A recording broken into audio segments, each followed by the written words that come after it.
I'd like to talk a little bit this morning about what happens if we move from design to design thinking. Now this rather old photo up there is actually the first project I was ever hired to do, something like 25 years ago. It's a woodworking machine, or at least a piece of one, and my task was to make this thing a little bit more modern, a little bit easy to use. I thought at the time I did a pretty good job. Unfortunately, not very long afterwards, the company went out of business. This is the second project that I did. It's a fax machine. I put an attractive shell around some new technology. Again, 18 months later, the product was obsolete, and now, of course, the whole technology is obsolete. Now, I'm a fairly slow learner, but eventually it occurred to me that maybe what passed for design wasn't all that important. Making things more attractive, making them a bit easier to use, making them more marketable. By focusing on a design, maybe just a single product, I was being incremental and not having much of an impact. But I think this small view of design is a relatively recent phenomena, and in fact really emerged in the latter half of the 20th century as design became a tool of consumerism. So when we talk about design today, and particularly when we read about it in the popular press, we're often talking about products like these. Amusing, yes. Desirable, maybe. Important, not so very. But this wasn't always the way. And I'd like to suggest that if we take a different view of design and focus less on the object and more on design thinking as an approach, that we actually might see the result in a bigger impact.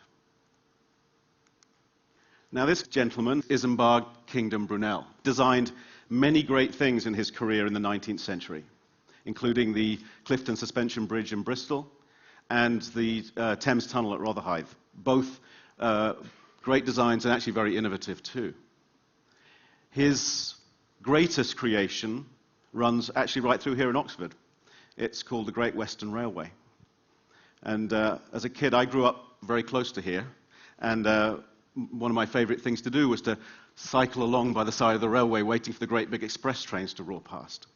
You can see it represented here in J.M.W. Turner's painting, Rain, Steam and Speed. Now what Brunel said that he wanted to achieve for his passengers was the experience of floating across the countryside. Now this was back in the 19th century.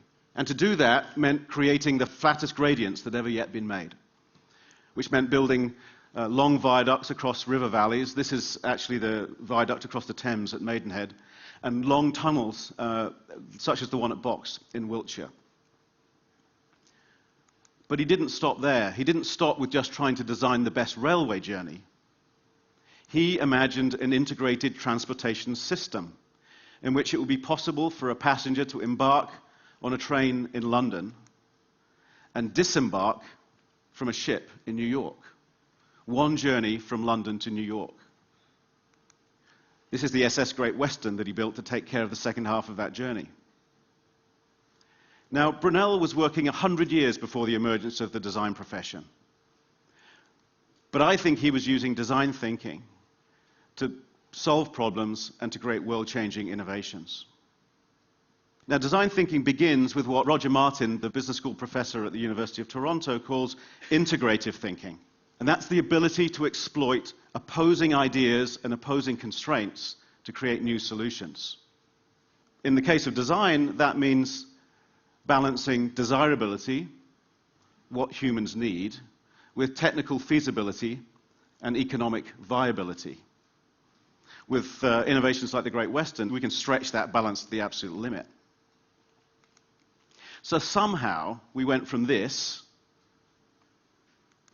to this.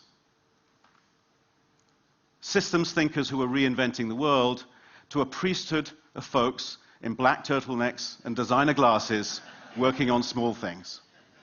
As our industrial society matured, so design became a profession, and it focused on an ever smaller canvas until it came to stand for aesthetics, image, and fashion. Now, I'm not trying to throw stones here. I'm a fully paid up member of that priesthood, and somewhere in here I have my designer glasses. There we go. But I do think that perhaps design is getting big again. And that's happening through the application of design thinking to new kinds of problems, to global warming, to education, healthcare, security, clean water, whatever. And as we see this reemergence of design thinking and we see it beginning to tackle new kinds of problems, there are some basic ideas that I think we can observe that are useful, and I'd like to talk about some of those just for the next few minutes. The first of those is that design is human-centered. It may integrate technology and economics, but it starts with what humans need, or might need. What makes life easier, more enjoyable? What makes technology useful and usable? But that's more than simply good ergonomics, putting the buttons in the right place. It's often about understanding culture and context before we even know where to start to have ideas. So when a team was working on a new vision screening program in India, they wanted to understand what the aspirations and motivations were of these school children, to understand how they might play a role in screening their parents.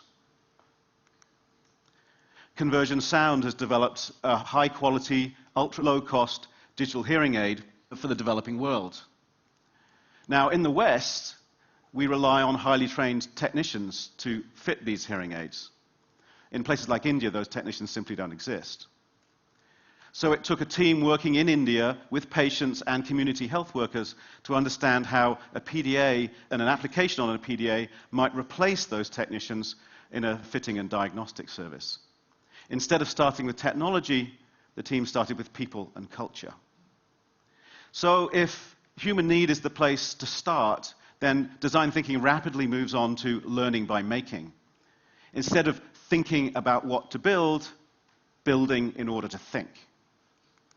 Now, prototypes speed up the process of innovation, because it's only when we put our ideas out into the world that we really start to understand their strengths and weaknesses. And the faster we do that, the faster our ideas evolve.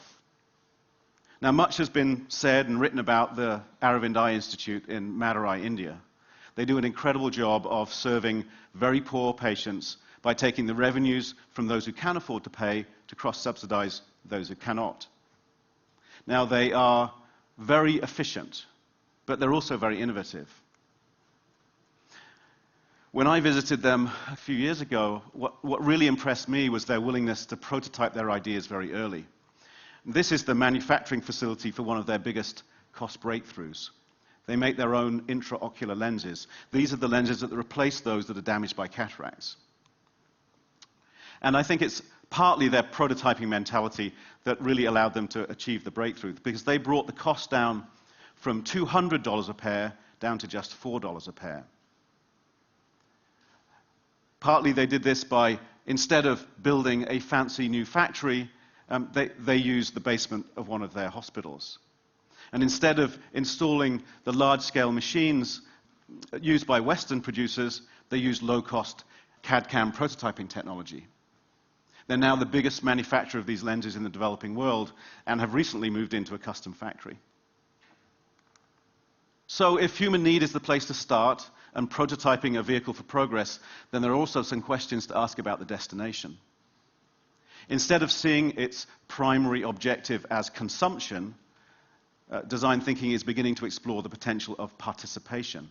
The shift from a passive relationship between consumer and producer to the active engagement of everyone in experiences that are meaningful, productive, and profitable. So I'd like to take the idea that Rory Sutherland talked about, this notion that intangibles, things are worth perhaps more than physical things, and take that a little bit further and say that I think the design of participatory systems in which many more forms of value beyond simply cash are both created and measured is going to be the major theme, not only for design, but also for our economy as we go forward. So William Beveridge, when he wrote the first of his famous reports in 1942, created what became Britain's welfare state, in which he hoped that every citizen would be an active participant in their own social well-being. By the time he wrote his third report, he confessed that he had failed, and instead had created a society of welfare consumers. Hilary Cottam, Charlie Ledbetter, and Hugo Manasai of Participal have taken this idea of participation And in their manifesto entitled Beveridge 4.0, they are suggesting a framework for reinventing the welfare state. So in one of their projects called Southwark Circle, they worked with residents in Southwark, South London, and a small team of designers to develop a new membership organization to help the elderly with household tasks. Designs were refined and developed with 150 older people and their families before the service was launched earlier this year. We can take this idea of participation perhaps to its logical conclusion and say that design may have its greatest impact when it's taken out of the hands of designers and put into the hands of everyone. Nurses and practitioners at US healthcare system Kaiser Permanente studied the topic of improving the patient experience, and particularly focused on the way that they exchange knowledge and change shift. Through a program of observational research, brainstorming new solutions, and rapid prototyping, they developed a completely new way to change shift. They went from retreating to the nurses' station to discuss the various states and needs of patients, to developing a system that happened on the ward in front of patients using a simple software tool. By doing this, they brought the time that they were away from patients down from 40 minutes to 12 minutes on average. They increased patient confidence and nurse happiness. When you multiply that by all the nurses on all the wards in 40 hospitals in the system, it resulted actually in a pretty big impact. And this is just one of thousands of opportunities in healthcare alone. So these are just some of the kind of basic ideas around design thinking and some of the kinds of new kinds of projects that they're being applied to. But I'd like to go back to Brunel here and suggest a connection that might explain why this is happening now, and maybe why design thinking is a useful tool. And that connection is change. In times of change, we need new alternatives, new ideas. Now, Brunel worked at the height of the Industrial Revolution when all of life and our economy was being reinvented. Now, the industrial systems of Brunel's time have run their course, and indeed, they're part of the problem today. But again, we're in the midst of massive change. And that change is forcing us to question quite fundamental aspects of our society. How we keep ourselves healthy, how we govern ourselves, how we educate ourselves, how we keep ourselves secure. And in these times of change, we need these new choices because our existing solutions are simply becoming obsolete.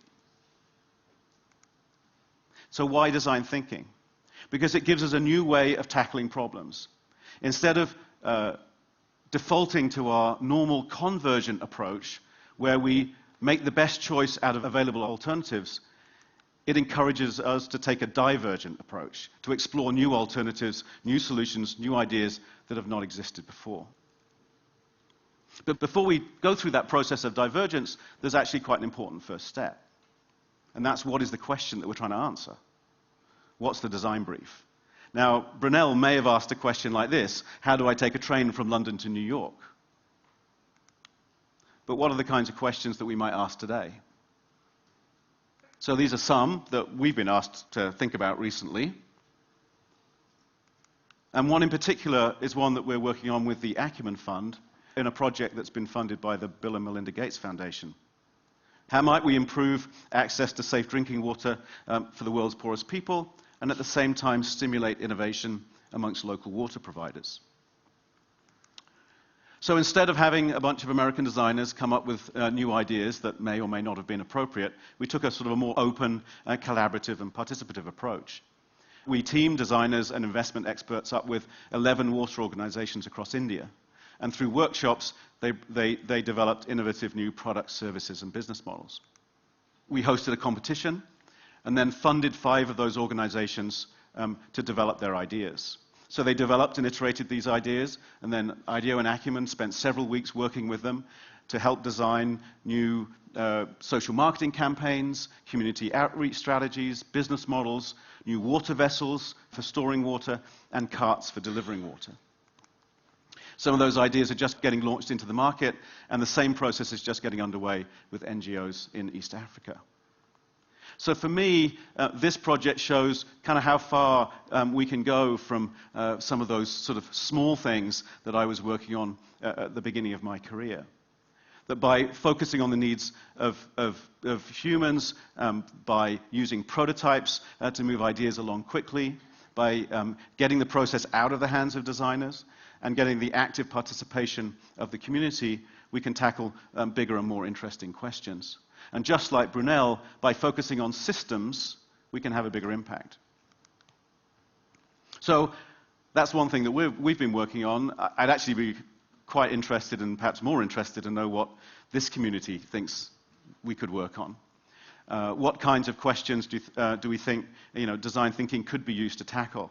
And if you've got any ideas, then feel free. You can post them to Twitter. There's a hashtag there that you can use, CBDQ. And the list looked something like this a little while ago. And of course, you can search to find the questions that you're interested in by using the same hash code. So, I'd like to believe that design thinking actually can make a difference, that it can help create new ideas and new innovations beyond the latest high street products. To do that, I think we have to take a more expansive view of design, more like Brunel, less a domain of a professional priesthood. And the first step is to start asking the right questions. Thank you very much.